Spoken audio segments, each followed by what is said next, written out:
মাকে হারানোর পর বোঝা যায় মায়ের কথা। যে সকালে তুমি ঘুম থেকে উঠতে মায়ের ডাক শোনার জন্য, আর সেই ডাক চিরদিনের জন্য থেমে গেছে। যে হাতে তোমার জন্য খাবার বানাতেন, ভালোবাসা দিয়ে মাথায় হাত বুলিয়ে দিতেন, আজ সেই হাত মাটি নিচে। যখন মা বেঁচে ছিলেন তুমি হয়তো বলেছ, মা আমি ব্যস্ত আছি, মা পরে কথা বলবো। কিন্তু আজ তুমি সময় পেলেও আর সেই কথা শোনানোর মানুষটি নেই। আজ তুমি চাইলে আর মাকে ফোন করে বলতে পারবে না, মা আমি পৌঁছে গেছি। আজ তুমি ঘরে ফিরলেও আর কেউ দরজায় দাঁড়িয়ে হাসি মুখে বলবে না, টেবিলে খাবার রাখা আছে, খেয়ে নিস বাবা।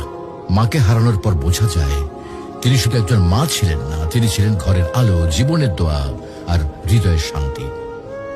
এখন বুঝতে পারো মা যে বারবার নামাজের কথা বলতেন, ভালো মানুষের সাথে চলতে বলতেন, এগুলো তোমার জন্য কত বড় উপহার ছিল। প্রিয় ভাই বোন, মাকে হারিয়ে আফসোস করার আগে কদর করো।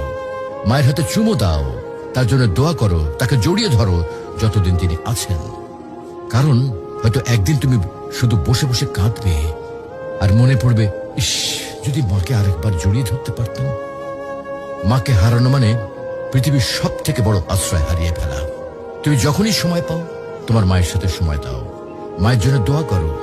মা যদি আজকে ইহলোক ত্যাগ করেন তাহলে তিনি আর ফিরে আসবেন না। মাকে ভালোবাসো, তার মনে কখনো কষ্ট দিও না।